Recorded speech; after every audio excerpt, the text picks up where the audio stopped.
Hey, everybody. It's a manufacturing automation podcast where we talk about improving our lives and businesses in the manufacturing automation sector. So we're going to talk about first kind of a recap of our week and go through what marketing, sales, engineering, R&D, and then some, personal items at the end. Yeah, it's been actually 2 weeks since we did this because we missed last week. You were on the road. I had some stuff taken care of, and then here we are. So I guess I'd like to hear about you're on the road because it sounds like it was a little chaotic. Oh, So God. let's feelings of the week and then probably roll into that, I guess. Yeah. So we have a pretty big corporate client that we had a full turnkey all set up for. Um, you know, I would say definitely larger scale of the two-op automation turnkey. Most of them aren't turnkeyed, most of them are semi-turnkeys where we do it all remotely. This was a full install and a whole custom-built HMI to input some data from outside the machine. Okay. And we had they bought a new machine just for this. The DN Solutions, new 3-axis, and it needs some options to make it work. So we get there, we inspect out the options. We had it confirmed that these options were present, and basically one of them, which was the IO module, which is supposed to be like 16 ready to go IO in and out, already properly labeled, the wiring diagram that we'd already reviewed. That was supposed to be present and was just missing. And then the Ethernet was supposed to be, we had the fast Ethernet option from DN selected, and the dealer just totally misinstalled it. Wrong parameters. Literally, we never even got it working. And all of our stuff went smoothly. All the hardware went on really easily. We were able to prove everything out. But we had an extra 80 hours of labor into the turnkey. It was me and only me and Priscilla on site because it was Labor Day weekend. Because they expedited it quite a bit, and paid a hefty expedite fee to make that happen. All in all, most of the problems were just from the machine dealer just doing everything wrong. The customer had made it pretty clear what they needed. Clearly the person who did the install of the dealer options on the machine just had no idea what they were doing. And we got to the point, we were working 12, 14-hour days. I ended up dragging Priscilla out there with me to help her. We're digging through the FANUC parameter manuals, basically unlocking options they didn't even buy on the machine to make what we needed work. We got everything working. We start validation. And as we had machined a few parts already, and then, we hit the go button. None of our automation is even on. We're just like proving out the testing. And the machine just e-stops and goes dark and throws 4 errors. And there's something faulty on the machine. Of course, now the dealer's pointing fingers at us, and we're like, okay, like everything's optically isolated, but whatever. And the customer is super, super gracious about it. We kind of kept them updated on the nightmare of the option list from the dealer. But we were supposed to do runoff testing, and to have to do training remotely and do runoff testing later was like a real blow after several, it was supposed to be a day and a half of a clean install, and just everything went wrong that could. Where was this in comparison to your facility? Oh, it was in Pennsylvania. Yeah. Oh, okay. So you're other side of Yeah. the country, literally. Yep. Okay. So, that definitely didn't feel great. I had an employee kind of unexpectedly come back from leave and then unexpectedly go on leave again, which we can talk more about offline. But that really has the team stressed. Okay. Yeah. And, we had a really, I would say, not great last month. It felt like a struggle, one of those months where the P&L looked kind of sad. And, this expedite was there to, I only took it to basically, make up for the numbers not being where I wanted them to be. The customers, I think, reasonably happy with us, but not happy with the situation. We're going to get paid, whatever. But this month looks like it's going to be completely overwhelming. One of our time and material clients is coming back with a vengeance. They just raised a whole bunch of money. We have some intraload installs to do. We have trade show prep to do. And all of a sudden, it looks like deals are moving towards closing. So now I'm worried about doing the work again. Whereas last month I was just worried about getting the work, right? Yeah. That's funny how that goes. Yeah. Yeah, and like for context, I don't think I've quoted like a contract manufacturing job in like a year and a half. And you know, there was one that was like from an old customer. I was like, okay, this is like a decent margin, $400 an hour thing, and I quoted it. And if I knew, it's one of those if it rains it pours kind of things. If I knew what this month was going to look like, there's no way I would have done that, right? So I'm, yeah, it's. I guess I'm just a little bit stressed and flustered, and I haven't had a day off in way too long, and yeah. I'm like the opposite feeling, so I don't know what to say. Okay, yeah, well that's good. Yeah, this is like, uh, it's weird. I've had a decent amount of time to actually step back over the last couple weeks here and really focus on develops growth and have some really good one-on-one conversations with team members like I haven't had in a while, which has been really good because I really enjoy that, getting time to focus kind of on, we have our 90 days that are Mhm. our structured team member reviews, but I like doing one-on-ones with people that are just kind of unplanned based on when Yeah. we're both just kind of in the mood. Some things just strike at the end of the night or something, and you just chat about career plans, stuff like that.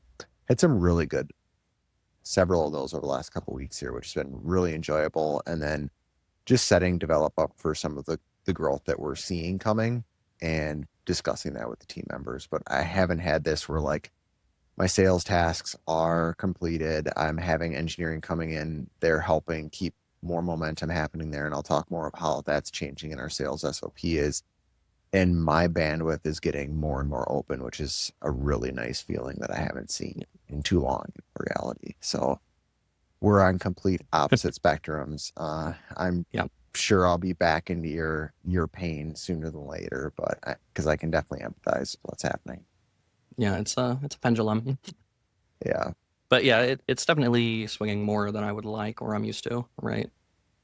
Okay. I think the kind of reinsertion of the tariff market uncertainty made everybody freeze, which now, that unfreeze is kind of is making deals that, I thought were dead kind of close out of nowhere. When did your deal start closing? It might just be a quarterly thing now that I think about it, because it kind of seemed like literally Tuesday. It was like a switch was flipped on, and I'm wondering if maybe people ran out of Q2 budget or if there's something related there. I wonder if it's the size of projects. I'll be curious to see if we see it because our project size are different if yours are happening sooner than ours. Mm-hmm.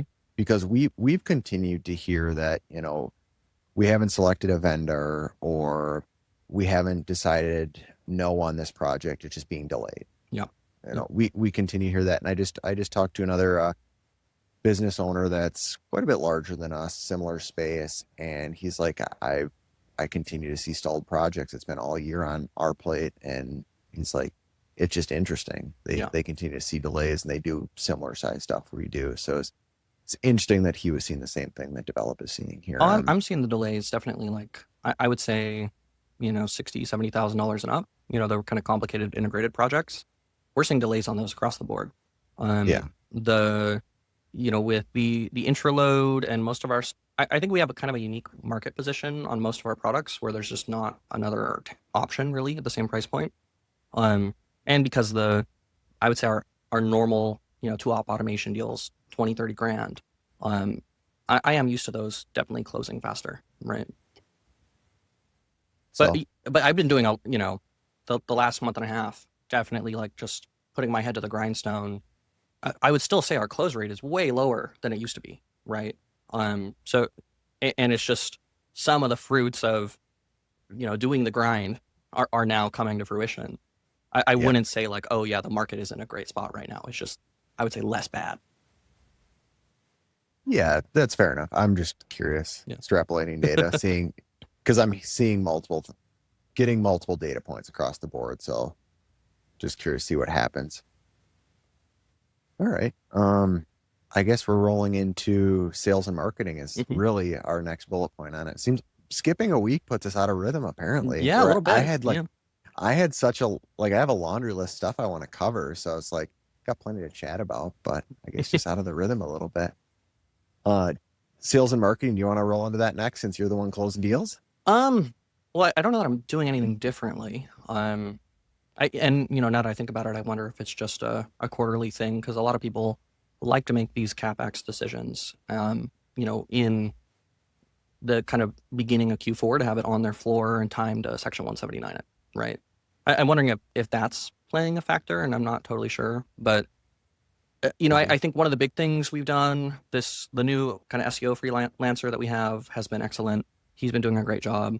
Honestly, with all of the expedite and the turnkey chaos, I haven't been nearly on top of, managing the vendor as I should have been.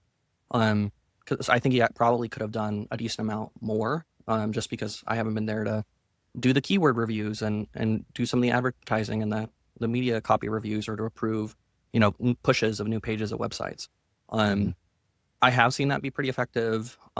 We like rolled out a new email newsletter, but we like implemented a new quoting system, where basically we like are able to automatically populate the line items in HubSpot, which has saved a ton of time, because every intraload quote is like 12 line items, and going and manually selecting them and inserting the quantities and the pricing each time sucks. Understand all too well. That's like when Yeah. you built out the overleaf, it's like, gosh, you save so much time. Yeah. And, if we could, I would love to swap to something like that. But having, the name of HubSpot and a secured payment portal that's linked and associated with the quote is the reason I haven't gone to, a more AI driven system. Yeah, our purchasing process is completely different. We're creating a document that they send to legal for review, and then we send them a invoice for that milestone completion. So it's completely different purchasing journey for our customers. Yeah. And we do a milestone basis, but for an intraload, even if you option out with a bunch of custom stuff, it might hit 70 grand, right? If you want like fit access or Lang pallets with that, and you want every single option under the sun, and basically it's just, okay, here's your link to pay 25% deposit. That's just nested in there, right? Yeah. Yeah. That makes sense. But yeah, I mean, as far as, I guess I've just been focused on execution, because between being short-staffed, there's just a lot going on right now, and I think I'm definitely stressed. And I think you can probably tell. I can tell. Yeah. I've been there. I can see that face. I've had that where you're just drained. Like I look back at some of the old YouTube videos that we shot over the last couple of years, and I'm like, holy crap, we just need to reshoot this because I look so tired in this video. Like I look so wore out. Like, we just need to redo it. So I get it, Michael. Trust me, it'll pass. It's just part of it. It goes in waves. That's actually a big thing that I've been thinking about a lot, is, returning to putting YouTube content out. And this one big turnkey that we, just completed, but still have to wait on DN to fix the stupid machine. We closed that deal back in February. And one of the pieces of feedback I got from one of the guys on the floor is like, oh yeah, they went with you guys because you had like the best YouTube content, right? Which I was surprised to hear. And, we haven't really been pushing on the YouTube content train for quite a while now. Yeah, that's, we updated a few of ours. We updated our build process video because that stuff had changed. We updated our automation assessment. Actually, both those are two of the marketing tasks that I was going to talk about today. So remember how we talked about the proven process on the pod a while back, and how we had layered in like the bubbles? We've been working on a giant pillar page since then, where I knew we wanted to get these videos updated and then redrafting the content. I just approved all the editorial or the content that'll go on there. Now it's going to website build, and we got all the videos shot over the summer. So those are edited and those are on YouTube, and those will be going on there as well. So I'm really excited to see that go on there. And then we're rebuilding the automation assessment page, and the MRS, because we shot videos around those, and just boosting our SEO. So those are some really cool pages that I'm excited to get that up there. And then we cut the automation fixture system off the website. That should be officially gone here, if it's not done now, by early next week. Awesome. So lots of just like cleanup. Yeah. So just miscellaneous cleanups happening there. I think if there's anything else. Yeah, I've been following along the videos. They're pretty good. And pretty good. Yeah. I thought our videographer crushed it. That automation assessment one, I think like man, he made me look good, which is takes a lot of work. I guess the question is like, for me, is they seem really good for the C-suite level executive, right? And that's kind of a hard question when you're making these kind of videos. Is when you're trying to get a manufacturing engineer to get on board, it's a very different kind of video than trying to get a C-suite executive on board.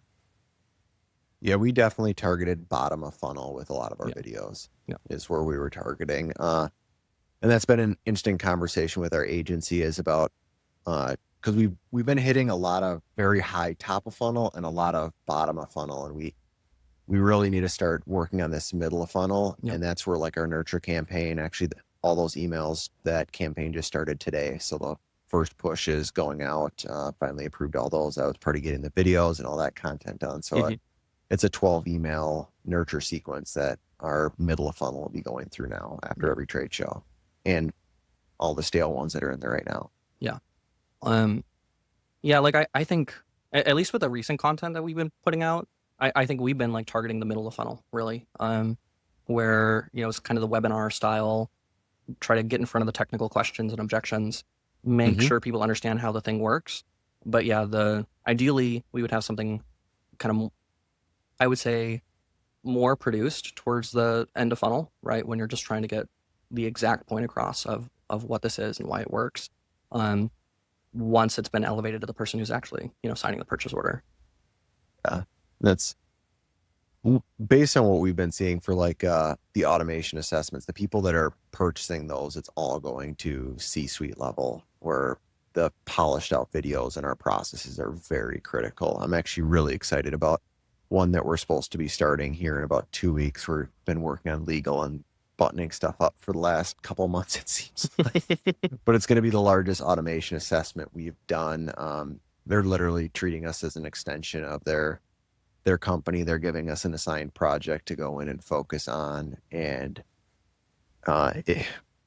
fingers crossed, once we execute the automation assessment correctly, find the opportunity that we believe is there based on conversations with them, it's going to turn into a global rollout of multiple machines. So I'm really excited about that. But we won't start building those. The automation assessment is going to take somewhere around 6+ months just to do that because of all the bureaucracy, if you will, of the size of their company. Oh yeah. I am familiar. So that's a fun one coming up there. But also the trade show has been a big prep for us, getting ready for MD and M&E. It's yeah, that's something I'm worried about too. Is we had these projects on the Gantt chart of okay, we need to do trade show prep, we need to make these rev changes to the Rev 5 intro load, and now I'm at the point where I'm just like begging to have another engineer, right? And with that feeling of overwhelm definitely is coming, a lack of enough focus on really anything, right, until that problem is resolved. So like marketing, I want to do the YouTube thing. I need to stay more on top of the SEO thing. Luckily Priscilla's been taking over on a lot of the like, day-to-day generate, content from the videos, but I need to get on top of actually, that kind of quick format video content production where I throw on the meta glasses and just run around the shop filming stuff. Yeah, I need to get better at the lower quality filming. I just need to get more comfortable in front of that camera.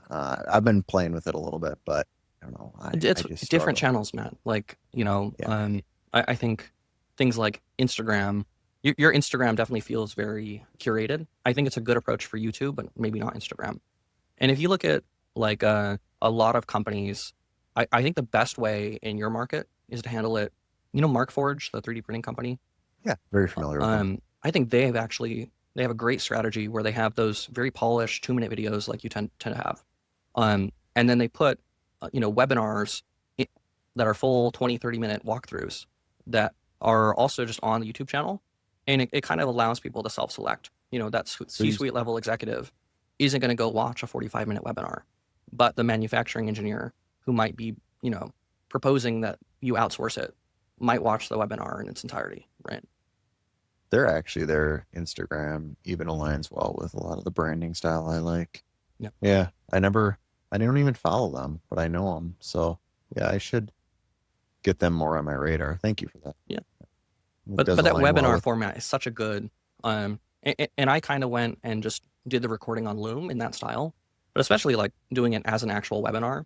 I think you can kind of allow people on one channel to self-select into what part of the funnel they're in. I will check that out this weekend. I'll watch some of their YouTube videos because I've never watched any of their YouTube videos.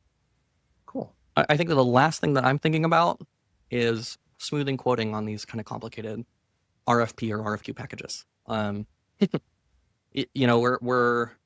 think very early on, I thought we would be just, an OEM, and we've kind of landed in this combination of, OEM integrator. And What do you mean by smoothing the quoting? I'm confused by that. well, so initially, when I first started gimbal automation, I thought we just sell grippers and vices and things, right? And the reality is that most people want the implementation done for them, and that's the easiest way to move volume of product. So that's kind of where the business has moved. Yeah, where it's the product plus service, and if you can kind of productize the service, it allows you to do it more efficiently.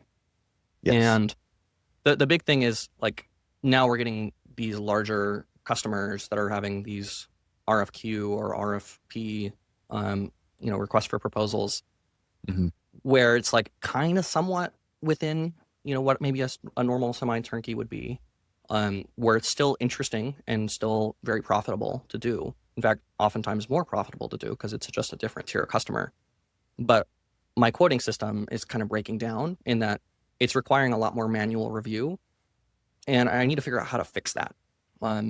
And kind of I'm starting to think a little bit more about, trying to use AI review or try to use something like N8N as to build out these agents to sanity check. Hey, is this a level 1 complexity part, level 4 complexity part? We have these levels of complexity. Is it reasonably machinable? Under 2-op automation, I'm thinking about potentially using things like toolpath to, get a sanity check. That was actually, my question is, could you actually run it through one of the many softwares out there that do, well, I mean, SolidWorks has it, Fusion has it for running manufacturability checks on them. And can you link that manufacturability value to your quoting on that somehow? Interesting. But, just trying to, I guess really what I'm trying to do is, allow the more complicated and different types of quotes to still be processed without putting, a dedicated salesperson there, but still drastically reduce the amount of my time that it takes to do the reviews. So we're both seeing, we changed a lot of our SOPs. Oh my gosh, that'd be towards the beginning of the year. We talked about this on the podcast a lot, where Develop went through that. I just spent over the weekend, I spent about 8 to 12 hours laying out all of our sales SOPs and all the pains that I've had. And we're trying to automate more of it further because of the top of the funnel from trade shows that we're talking about. But then we also have this pain on the back end, depending upon what our availability is for engineering, where we had layered in 3 points of contact on the sales to break this down so we could increase our speed. And it still starts breaking down because we're seeing more and more quotes coming in. So we had layer 1 being me, sales vetting and getting the metrics and putting the metrics into something that ChatGPT can leverage, and then having another engineer coming in and leveraging those metrics into our overleaf templates, building that out, then taking that information and layering it into our Excel to get the budgetary proposal, because we have so many materials and then engineering hours. But we could quickly do that. Like, you could build a proposal, like engineering could do it in like an hour or so based on that. And then from there, it goes back to customer for review to verify I understood them correctly, communicated that team correctly, and kind of go through this loop. And then it goes back through for edits, and then CAD for the representation CAD for the proposal, and then back through revisions with the end customer. What we were seeing is if since we had one person in the 2 positions of engineering, if either one of them were overloaded on other tasks for the company, they then slipped on sales, which then means sales got delayed and stuff would get hung for weeks when it should have been turned within 24 hours because that's their goal. So what we've been doing is we're creating it as a pull system, and we've got a single point that's the lead on it. And if lead's not pulling that within X hours, we have the backup person going, hey, why isn't this getting done? I'm coming in to do it. My tasks are dropping because you're clearly overloaded. Mhm. So we're trying to do a 2 point of contact for each one of those. That literally just got rolled out in the last 2 weeks here. And it appears to be working pretty well so far. But I don't know if I don't think that helps in your instance Well, because you said you're already short on staff, and so it I, seems I like guess you and Priscilla run it.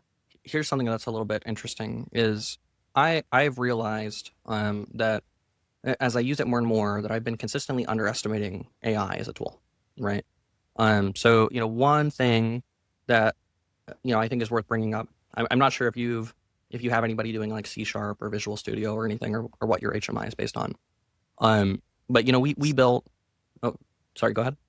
We do so programming at our company is C, C++, Python, Yep. Qt Create, like you name it for like Yeah. Yeah. coding. We have some form of specialty. Yeah. So we unfortunately had to use a PC to talk to a FANUC control to make it remotely easy, because the stupid new FANUC controls are essentially a PC. They literally run Windows. You can go and hook up a That's where keyboard. controls are. That's Yeah. where controls are going because Yeah. that's how you can layer the data into ERP systems Yeah. elegantly. And what we're seeing is a lot more IT company or departments running automation now, which Yeah. is interesting. So it's like, well, they're running embedded Windows, so the only straightforward way to do it without buying a $10,000 board from FANUC is for us to run embedded Windows. So it's like, okay, well, this is a C# WinForms, and we kind of made the base level program, and when we got there, of course, there was some hiccups, and at first I was sending in the individual copy pasted code of an entire file in a ChatGPT and say, hey, fix this, and eventually where I ended up was taking the entire folder, zipping it, like compressing it, giving all that to ChatGPT and saying, fix this problem, export out an entire new folder zipped out, and and then I would open up the solution file and the problem would be fixed. Now there was a lot of back and forth there, but It's called vibe coding. I know it's called vibe coding. But I it's one thing to think, oh, I can go and I can have it fix an individual file, which I knew it could do, right? It's another to see it generate entirely new, classes and names, namespaces, and generate files out of thin air, and make something in a GUI. Like I didn't even know that this level of capability was there until I just tried it. And that's making me think a lot about quoting. Of is there a lot more on the table where if I can train the AI to know what kind of parts are doable, what parts aren't doable, with our automation systems, can I make it a streamlined process? Yeah. We have 2 engineers that really leverage that style of programming, and it's pretty cool to see what they've created. Yep. The one is the one that helped with building out our sales processes and tools, and then the other one is driving all of our HMI and data stuff. The machine level coding is a little bit different. I think we're lagging a little bit on getting into that style of programming, but I think it's because just progression of our company. I think that's coming here probably over the next 3 to 9 months. Yeah, and I just have all these questions of like, can I describe, a SolidWorks model, using Whisper, or like what a SolidWorks model would look like, and have some file generated that I can then open. That's a starting point. So our team has tried that. It's so far our experience has been we get garbage back. Because they've been the mechanical engineering team's been very curious about that. They're like, can we do some of this stuff? And they're like, you have to describe it so well. But yeah, I'd be curious to see if you get something different too. Well, what's really interesting is, like we had, a PLC there. We knew it might have some issues. And, we had kind of the framework of a .NET program built out that, we could code on site. And we had some little things to deal with. And, I thought that I would have to, use my brain. And in reality, it turned out that, ChatGPT could go and do a ton of the stuff.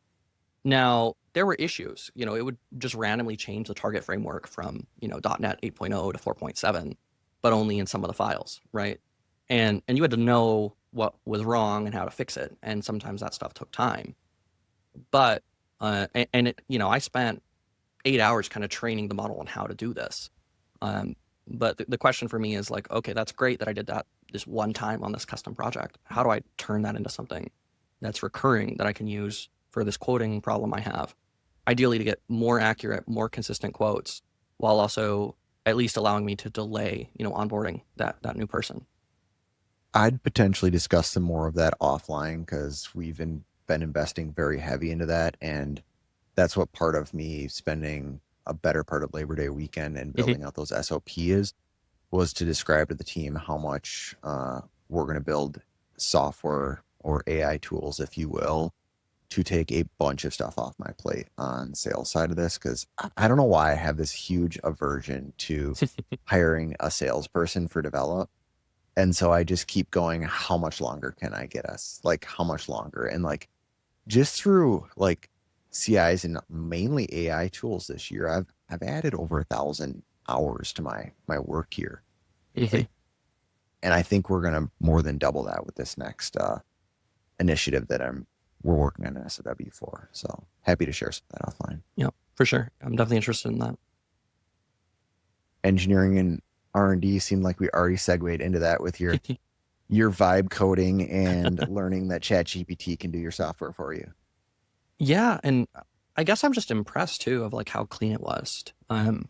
The I think like if from my like original framework that I coded on a Saturday on the weekend, it was definitely cleaner. The end result was better. Um, and that made me ask some questions like long term as we continue to develop the intro load. Do we want to stay on this custom PLC where first off, can ChatGPT or something similar do ladder logic? We're using the automation direct stuff. Can it write a ladder logic program that's already ready in this much more niche software, PLC ladder logic for the, Click Plus PLCs? Can it write that at the same level it can write something for Visual Studio? Or long term, does it make sense to move over to like an embedded, PC where the tools are better, right?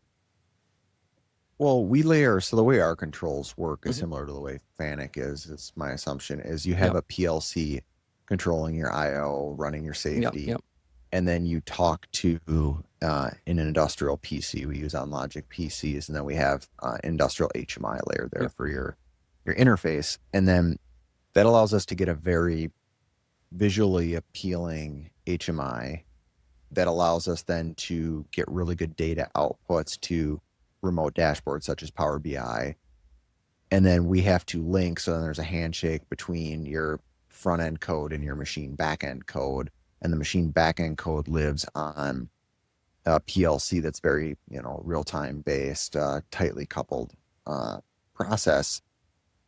I don't know if we're going to go away from that Yep. anytime soon. I know we had the no design product line that we've talked about. We were trying to close that gap closer to the front end and the HMI side. The issue we ran into is it just comms and controlling that loop was just Right. Well, I harder and guess what harder. I'm talking about is moving more towards what you're doing. Obviously, you're still gonna have a PLC that's like controlling a motor or reading something, but I guess that's a question for like, how are you doing this? I don't know how FANUC is doing this, but you know, is your HMI, is it just to make it pretty and then you pass that information in to from whatever Windows level thing into the PLC and then the PLC is handling all the logic? Or is embedded Windows actually handling some of the logic and just monitoring for the PLC or some combination thereof? It's a good question. It depends upon Yep. that's not just a straight yes or no. It depends upon the application and what we're doing. And if you're creating, because the way we've also leveraged it is we make it so our programming can be modular and people can change and update at the HMI. So there's level of code that has to be sent to, say it's a FANUC on the system and our HMI, you're building on a new palette configuration or a new case packing configuration. Yep. That data then needs to be handed off to the pendant programming Right. software, which then lives there. And then you also have you then end up Yep. with HMI, FANUC, Allen Bradley, or Click Right. PLC, and you have all these different systems talking. So See, saying what it's I'm talking yes about or is just no. adding one system, right? So, you have the PLC level, and then, basically I'd be adding in Windows. Whereas right now In I'm able to do everything in ladder. in your instance, I think you would just be doing a handoff of what's the new updated variables Yeah. on the HMI that the users changed, and then sending that to the PLC so you can get a better looking HMI would be where I would start. And then the PLC is running all the controls, not the HMI. The only thing that's happening is a variable change. Well, and some stuff that's like non-safety critical, like variable upload, Windows works way better than trying to run that through ladder, which is what we're doing now, right? And ladder, like sequential processes are terrible to use, like drum sequences and stuff. So there's definitely there's some food for thought there, but it's kind of more of a long-term thing. I guess the rest of engineering is just we continue to make, little strides, cutting pockets to put in logos, so we have color logos instead of. um, but yeah, as our products are getting more refined, I think the changes are becoming smaller and smaller. That's all our last couple weeks has been. Is I literally have tweaks and tweaks for the two line items here. It was we're buttoning up basically some fit and finish stuff for the MRS trade show. So just some sheet metal that wasn't happy with that we're changing. And then we took the AFS off of it as well because I don't want to market that at all moving forward. So those were the changes there. HMI is being machined as we speak, I believe. Those revisions that we were talking about, and sheet metal's ordered. So, but those were such minor changes. It's 2C to give context of how minor the changes are. Yeah. And yeah, like our external pallet loading system keeps getting pushed because as we get busier here, which I want to get on that, but we also have the trade show projects that I'm trying to figure out how we're scheduling because you're doing MD&M West, right? Yeah, and West Tech. When are those two shows? Let's see, West Tech, Anaheim. Too soon, October 7th and 9th. and then February 3rd to the 5th is the West. Yeah. So West Tech is definitely what I'm worried about. We have kind of the 2-op automation robot that is great. We initially had the goal of having an entire intraload that was there on kind of a dummy machine that has 2 axes of movement and pneumatics to be able to demonstrate how the intraload works, kinematically, without having a full machine there. And that is a project that very well might not happen, just given the timeline. I'll say, yeah, you have less than a month as of right now. Yeah. You have 3 weeks if you're going to ship it. Yeah. Well, we don't have to ship it because it's Anaheim, right? Oh, yeah. Yeah. Yeah, this is the first time we're shipping to trade show, even though they're close to us. So we decided we're not trucking anymore.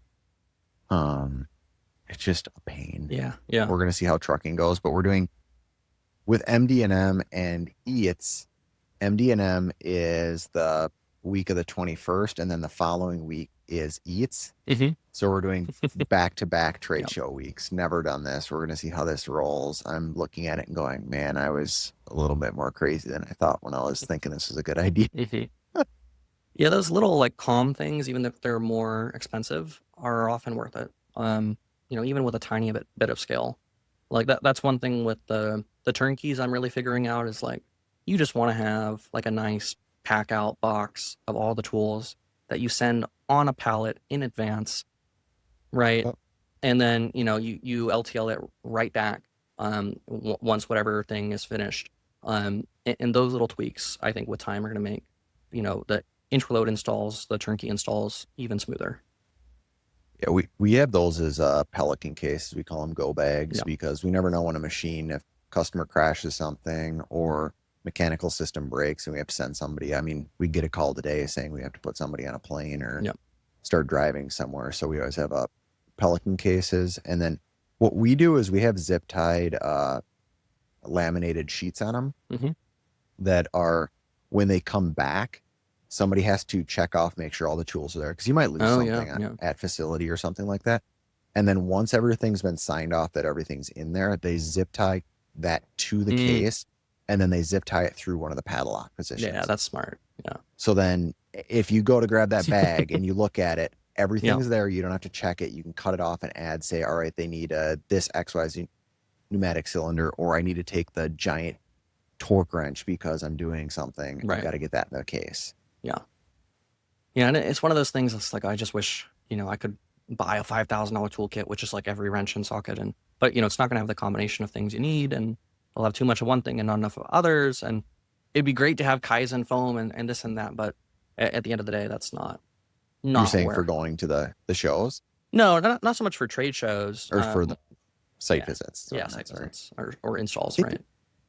It might have cost us like $3,000 to $5,000 to build those out. Yeah. We were planning on doing laser cut foam. We ended up changing our mind so much on what we wanted that the ones that's on our floor is we bought this cheap white foam and then we just Sharpied around them, took a razor blade to it and cut them out. And that's what we've been using for the last 6 months, maybe 9 months. Have you seen Tool Trace? Yeah. We looked at doing a lot of those. We have the board for taking the images too. Because they have the nice thing about them is, like, I think their business model is that you order the foam through them, right? So you generate. Have you used it?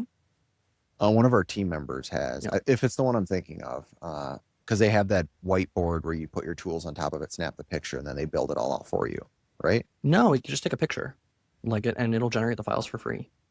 So you just put a piece of paper next to it, and then you take a picture of the tools, and then it's tooltrace.ai. And you go and basically the piece of paper is a size reference, and the way that it's it's Dave's company. Forget his last name. The orange glove guy on Instagram. Oh yeah, this is different. Basically the one we were looking at is the exact same thing though. Yeah. Okay. But it's pretty neat because you can 3D print them, the organizers, for free as well. It'll just give you the DXF files, and then you can buy stuff if you want it. I'm gonna actually drop this in the team chat right now. That's pretty cool. But yeah, we tried a lot of Gridfinity stuff, and a lot of it seems like the juice isn't worth the squeeze, right? Until a lot of other efficiencies are already, all those other CIs have had checkboxes.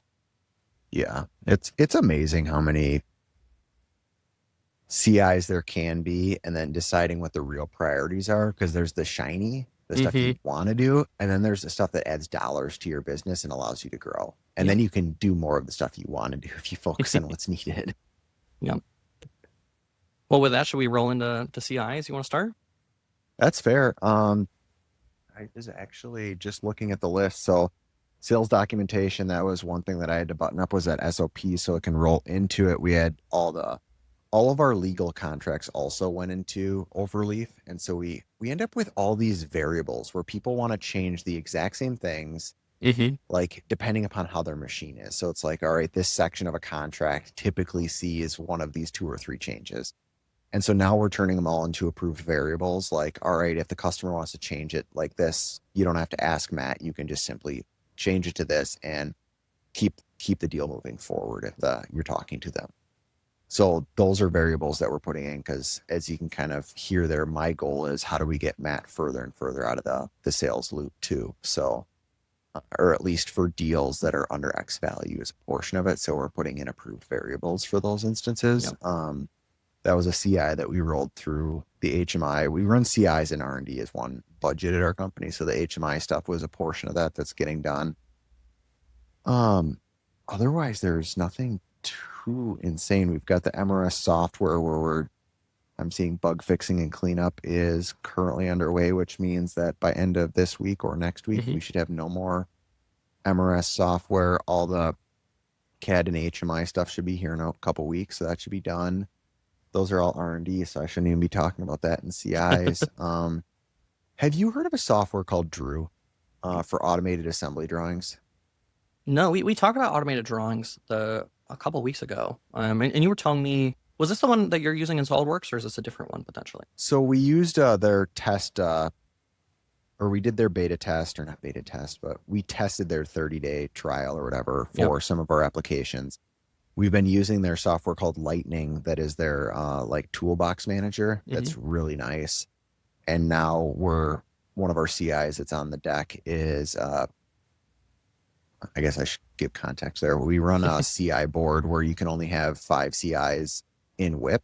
And so 1 in, 1 out after that. So the next one that's on deck, if you will, is Drew. And once that comes in, that'll be going in for all of our drawings for once we have modules and we supply those to customers to automate that. Yep. So that's the Interesting. one that's on deck. I got a question because Yeah. it kind of ties back into sales and marketing. Am I just stupid? Like, do I need to not take everything out of HubSpot and especially for these more complicated deals and just start using Overleaf and AI tools and fix the problem and not necessarily worry about having the clean payment link? I don't know because I feel you with that, and I'm actually pushing our team to go more towards HubSpot. Yep. So can you give me 30 to 90 days and I will answer that question for you, because I'm testing this from the opposite lens where I wanted to start everything outside of HubSpot more, automate more of this, and now we're going in more and more upstream to it because I want to get more data tracking and reporting, because something I don't always have is when are people opening these? What are they looking at? Like, there's things that I want to test out, so I will answer that once we do this next AI sales tool that we're working on. I'm wondering if it's kind of like the HMI thing where I'm like, should I just be running embedded Windows to make the HMI clean and handle a lot of tasks more easily? And then the PLC is handling maybe the mission critical or safety interlock tasks. I'm asking the same question here. My gut to that one is yes, but I think timing is what matters, because that's been a conversation I've had with the team a lot is, we want to do these CI, same thing, what we talked about, what you want, what you need. There's also timing of it. Laying out that software was a much larger lift than we ever realized. I'd be willing to bet that,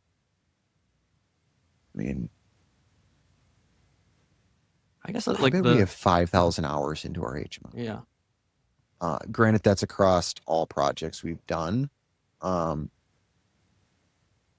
But I think you'd be biting off something, because what happens is the features and how rich everything can get just turns into more and more work. Granted, yours is a different level of complexity. Well, yeah, but we're talking about, might have 500.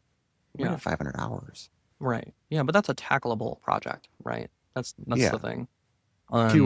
Keyword timing though. So it's like, when do you do it is what I'm asking you. Yeah, it's not even necessary for like the Haas interloads in particular. But especially as we look at doing the external PAL loader, maybe that's the direction we need to go. Because we also need that better universality between different machine brands. And basically every machine brand is very easy to integrate with Windows. And we know from experience that getting basic Ethernet upload into FANUC is possible, and we've done it, but it's not fun. And doing it, now having also done it with a PC is infinitely easier. So that's kind of an interesting thing I've been thinking about. I think that'd be a solid initiative for you. Happy to chat about that more offline, or if I can help you in any way. Yeah, as far as like the Overleaf thing goes, I guess what I'm wondering is like, well, you can monitor a link with HubSpot, right? So you can host the Overleaf proposal or whatever. Maybe it's not as clean, but maybe like there's a quote that just has one line item with the price that is sent out that is linked from the Overleaf to still have that pay now button and that built-in security. So that's where we're going with it, is I'm giving engineers access to our HubSpot. They will then build out the stuff and then they can send these on my behalf, or they can come from them. But then all the links are there. Where right now we have this weird handshake where I end up it's just too clunky to do it that way. So we need engineering brought in, or I just spend so much time moving files around is the problem. It just takes so much time to add somebody to HubSpot. Like, have you noticed that? Like, just the amount of time it takes to manually add a contact to HubSpot. Like, it does it automatically if they send you an email. But for some reason, you try to add it and you're 3 minutes in, and you have to go find their phone number. It feels so clunky. It is. That's been a huge pain of mine. The other thing is the connecting of like website, company, LinkedIn, like all these other features that should be brought in. That's one of the reasons I went to Superhuman, because in my opinion, the integration of HubSpot into Outlook sucks. Yeah. The only thing it does good is track emails. So Superhuman gives me access to all of HubSpot's. Like if I open it up, I can see a contact here. I'll open up a contact and just read right down. Of course, I have all my stuff done. There we go. So I can see the contact in here. I can also go out to that person. I can put them into a sequence. I see their star rating, as we call them, all the services and products that have been categories. I can change them, all of this information right inside Superhuman. I can add their zip code, their company information, the company's zip code area, because sometimes the person lives in a different area than where their company is. Yep. And then I can track all the deals right here too, and add deals and change them right within Superhuman, which is the variable that I really wanted. Yeah, I'm pretty happy with my decision to go away from Superhuman. And honestly, like with my combination of Fixer with the auto drafts turned off, Whisper, and Gmail, I'm very pleased. But I'm glad Superhuman's working out for you. Yeah, I just got really turned off by Fixer. Did you get rid of Fixer entirely? Are you using a Fixers? I don't use it anymore. I use Superhuman, and then I integrated Fireflies for our note taking, and then that automatically puts my meeting recordings right into HubSpot too now. Oh, okay. So that was the other thing, is like I needed to share transcripts with engineering all the time. And what I was doing is I was going to Fixer, or I would share it to them, or I would copy and paste sections and take it into a OneNote or a document to help them draft the proposal. Right. And it was just like, this is insanity. I'm spending 10 to 20% of my day just managing text that should be automated. Yeah. Interesting. So yeah, I'm still not, like I said, I'm not saying Superhuman's the right solution. I've been using this now for a month. I was so jazzed up about Fixer for the longest time, and then I hated it like overnight. So, yeah, I'm with you. I'm like, the big thing for me is the email sorting, and I'm wondering, if there's a better tool to do the email sorting, because clearly, Fixer's video recording, that's the main thing I'm using right now, and there's definitely better options, right? Well, Fireflies does the video recording, and Fireflies does a better job of transcription and a better job of actions afterwards, in my opinion. Superhuman does an incredible job of sorting inboxes. I think just as good or better than Fixer. It's just that you have to get used to their new visual platform. The other thing that's different about our two personalities is you said you're not a zero inbox person. No. And I'm very much one. Like, it drives me nuts to have something in my inbox that is like not done or completed. And so if it's a marketing and sales stuff, I just want it out of my way. And if I want to go look through that stuff, there's a spot to do it. But if I just don't have time, I don't see it. And then for all the stuff that matters, I can filter that very nicely. Like, I broke it down into they do important, and then I've got VIPs where I can set up, our exactly that client, stuff like that, or people that are very close to closing a deal. I'll put them in there. I have team, my calendar, if Google Docs, because we have some people that share a lot of Google Docs with me, so I want those filtered to a different area. And then I've got HubSpot as its own category as well, so I can track new deals that are coming in right there. Yeah. Huh. Okay. I have a lot to think about with email still. Yeah, I don't know. I don't know if it's the right solution. I just, because I still use Outlook sometimes for certain things. So. Yeah. So we were talking about Drew when I interrupted you. Did you? Yes. Do you want to talk about that at all? So that one's on deck. Statement of work's drafted.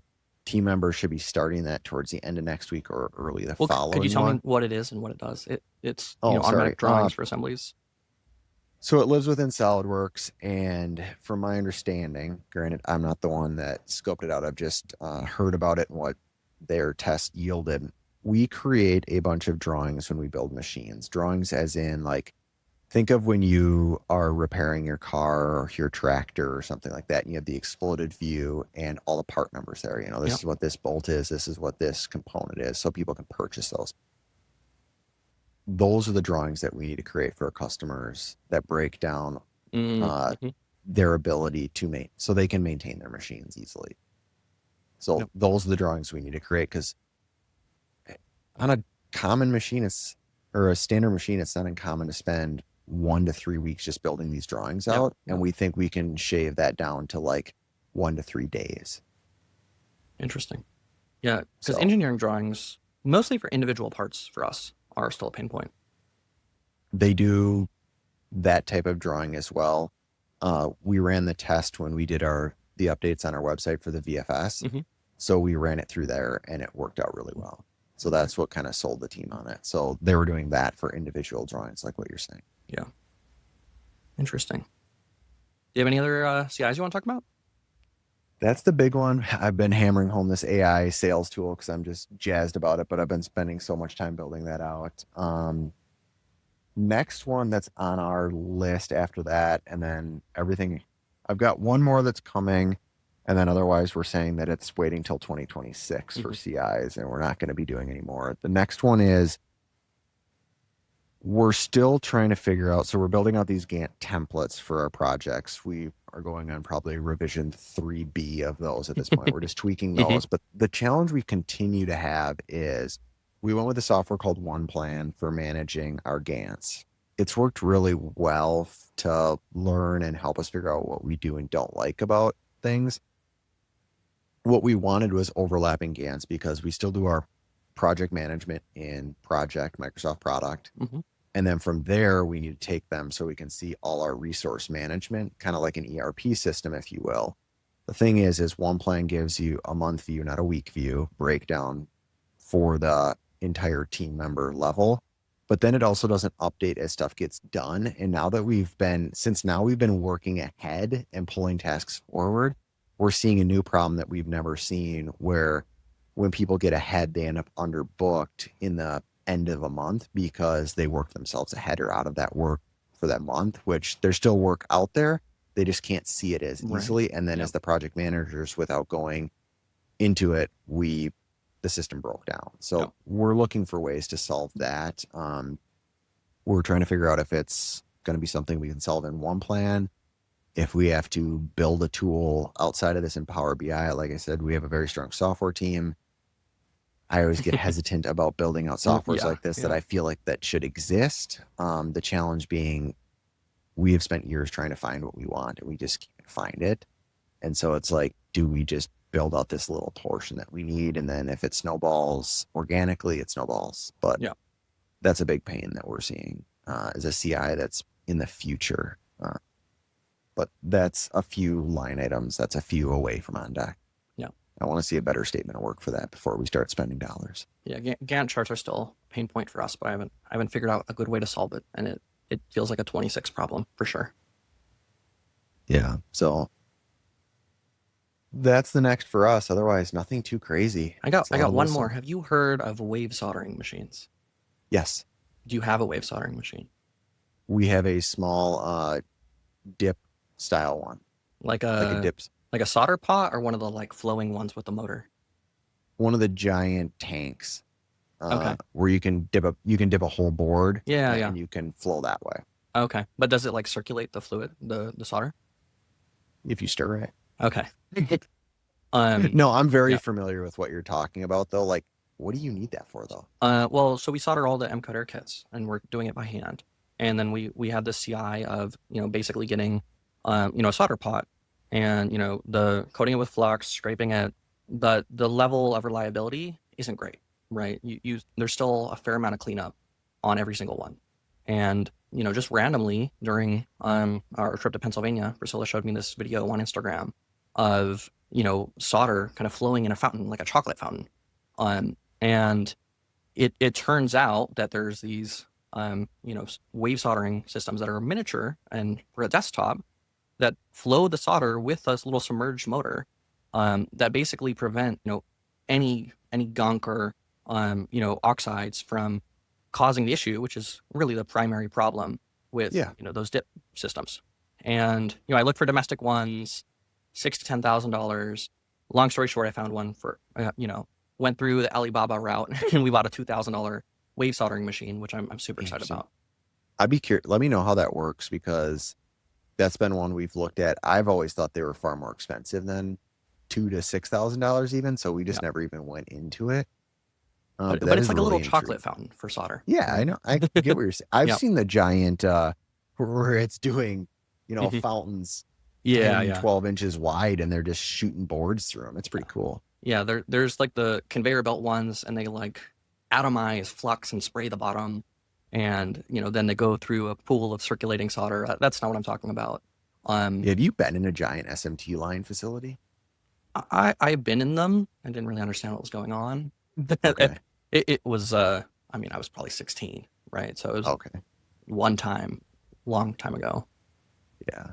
No, I really enjoy SMT assembly. Like that is a part of the business I would like to see. You brought up the Neoden in our facility. Hmm. I'd still love to see that side of our business grow Yep. because it's a very fun level of automation, and the amount of automation that's not done in a lot of those facilities that develop could do really excites me, but it's one of those I have to pick the timing, and now is not the time. Yep. Yep. Yeah. What I liked about this, it's like, okay, I found the thing. It seems useful for us. You spend $2,000. Hopefully it works. Move on. Right. I like that. Cool. Yeah, But sometimes it's easier just to buy the tool than to try and throw labor at it. yeah, yeah, that's what we've been doing. And we've I only considered doing it because like the solder pot created all this rework. Like it made it a lot faster, but now we're reworking things. And I'm like, well, if we just got rid of the rework to have good quality, then this is like the perfect solution. Yeah. Hope it works. Let me know. Yeah, we'll do. Gotta remind me what's next. It's personal segment unless there's Oh yeah. more Oh wait, improvements. I think our accountability item actually. Oh, I forgot about that. Yeah. What was our account? Uh-oh. It Did I was do mine? 2 weeks ago. I don't even remember what it was. All right. Well, we can just do for Oh, next I week. got it. I got him here. Okay. Um, Mine was basically just getting more time to be at home. So Mm. I would say that's so I guess it rolls perfectly into this week's kind of update too. So Amanda went back to school. She's a teacher. Hmm. So this is her first week back in school. So me having more time to be home and helping things has been very beneficial because obviously going back to school is never the best part if you or will Yeah. after it's just a transition back. Kids are pain in the butts for the first month, it always seems. So it's been really good there for me to be able to help out a few more hours, if you will, at Yeah. home. Yours was to zoom out on the business. I think we might need to repeat that based Yeah. on Okay. how this last 2 weeks went. Yeah, for sure. That has not really happened. Yeah, I mean, especially with the turnkey and being short staffed. I've been in the business when I should be trying to zoom out. I'm gonna put that down as your same one. And it might maybe we need to quantify that goal a little bit differently to make it because you might not be able to do that in the next 2 weeks. What Yeah. do we need to put in place so you can start getting on the business instead of so in the business? What needs to change, Michael? I mean, I think the first thing that needed to change was I needed that background stress of feeling like not enough work was in front of us. I needed that to go away. And now that that's happened, um, the next layer is I need to fix my short staff problem, right? So, I think for me, the next step isn't to go zoom out of the business. It's to put up a job posting and, start looking for candidates, right? I really think that that's the critical thing that I can do between now and next week that moves me in the right direction. Okay. A question that I've been asking myself more as we've done so many CIs and layered AI in with that is when the idea of do we need more people comes up. The challenge we ask is there a software or tool we can buy so we don't have to hire anybody? Because hiring somebody is a very real cost that's recurring. If you spend $30,000 on a tool and you can delay that person, that's like the whole sales side of it. Like I am willing to spend a person's salary on software upgrades and stuff like that to continue to push that out. Because then when we do hire somebody, all that stuff will continue to be leveraged with them to make them more efficient. Yeah, I mean, here I just need more redundancy on engineering staff, anyways. Okay. Right. I'm making the same move as you in administrative and sales, but I just have this existing vulnerability that I need to fix. Yeah. I don't know what my accountability is actually for this week. That's a good question. Maybe I should ask ChatGPT. Yeah, I'm not sure either. You seem very chill. That's good to see. Yeah, it's weird. I need to close some deals is what I want to see. What is it? I'm just asking. I don't know. It's kind of a weird position for me because I've been going through my my tasks. Actually, I think I got it here now that I look at this. We have this automation assessment that's a little bit different than we've done. Hmm. And we're also going through, and I'm auditing our, I don't know if we actually printed these, our automation assessment ebook. Oh yeah, yeah. It's funny. It's a physical book that I printed, but I'm going through and auditing that and our automation assessment process and seeing how our tools need to be updated to make it the absolute best experience for this customer. Because we've done these, we've seen what we do and don't like, things that we want to improve upon. But then since this one's a little bit different and I see the opportunity on the back end, and we've been chatting with the team, it's like, all right, we know how much they paid for the automation assessment. We have to make sure they get the best experience. So they build this machine Yeah. side of it. I think that's really what I need to do is step back on something we've been doing for 2 years now and figure out how this next one's going to go with the tweaks and the refinements, or setting the team up with an SOP that we can really execute for this next one that's a little bit different. Yeah. That's really what I need to do, is spend time building that plan out and making it so. The other thing that I was going with is potentially taking another engineer on the team to one of these where I've never done that, Hmm. and finding a way so I don't have to do all of these moving forward. I think I pushed you to do that at one point too, right? Yeah. Yep. It was more or less just that the company wasn't in the place. Yeah. And I think we're getting there. I'm stepping back on certain operation roles. We've set some internal objectives to make it so Matt can be out of the office on the road more. Hmm. Uh, and then a portion of that'll be how can we bring engineering even closer to what I'm on the road for, or a portion of those, because our automation assessments are engineering service. They're not a sales Right. Yeah. tool anymore. They've turned into, I mean, we're now talking five figures, well into the five figures, if not six-figure automation assessments. They're basically wanting a full-time team member for a fraction of the year. Yeah. Yeah, for sure. So, Cool. You want to close out with a personal thing? oh, that's Amanda's back to school this Mhm. week.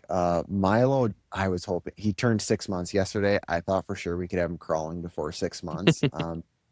He didn't check the box of what I thought, or what I qualify as, is in all four limbs move repeatedly at least once. He he can move up to three of them in a Mhm. cadence, but he Mhm. can't get the four. Like, he just falls over, and it's like, you don't pass. Mhm. But like, he's close, so I'm enjoying that. Mhm. Oh, he vomited on my face last night. Oh my God. It was impressive. Like, he had eaten like a half hour prior, and I'm like, all right. So I do this thing where like I hold him up above my head all the time, Mhm. and he just loves, like, he just starts screaming like in excitement of being above my head and like this feeling like he's flying. And all of a sudden I just see this white stream just coming for, just like all like right in my one Yeah. eye. It's just like, oh, this is incredible, dude. So you could probably add that to your list of reasons not to have a kid, like you're Yeah. saying. For me, I don't know. There just hasn't been enough personal stuff. I've just been, yeah, they had that turnkey go back. We were supposed to go see Niagara Falls, which because it should have been 16 hours of labor, right? Yeah. And then that didn't happen. And, like, sure, we can bill for fixing the issues, but, honestly, normally on a turnkey of this scale, I wouldn't even be out there in the first place. I'm not going to bill my normal hourly rate to a customer because, without them knowing how much, I bill almost $600 an hour on our time and materials clients, and I know how that would go over on a turnkey. um, I Yeah. don't know. It's I just just not, need and more that's not personal fair to time. the, it's not Yeah, fair to the client. yeah, absolutely. That was just a unique situation of it being Labor Day weekend, it being an expedite, us being short staffed. Um, but yeah, I think that should be another thing. Is I definitely need to try to work 8-hour days, or at least pull back below 55 hours a week right now. Um, I need a moment to breathe for sure. Yeah, that it's interesting because I feel like it's an age thing too, where like the older I get, the amount of hours I can work sustainably keeps ticking down. Mm-hmm. Yeah. Um, and so you're at 55 right now. Is this sustainable? I think, man, I used to be able to work like 90 at one point back in Yeah. the startup days, and I think like 50 is where I'm happy. I think probably 60 is the max sustainable. And And I've been past that, and I need to fix that. I know that that's more of a like an accountability thing than a than a personal thing. But as I think about it, how little I have to say about what has happened in my personal life is kind of a red flag, right? Yeah. Yeah, I've been there too. I mean, Yeah. the last couple of years of develop were a serious grind for me. The position that I'm in now is very unique for the last couple of years. It's a weird feeling for me to figure out how to get into the position to grow again because we were so in execution / survival mode because we had so much work to do, not enough people to do it. And then you added on some challenges of what we've kind of talked in previous Yeah. podcasts. Like it was just some converging pain. And I think you're in a very similar position I think I was in last year based on everything I've heard and seen. Um, I think it's timing, pick your battles, and you'll work your way through this, Michael. Yeah. I think you're right.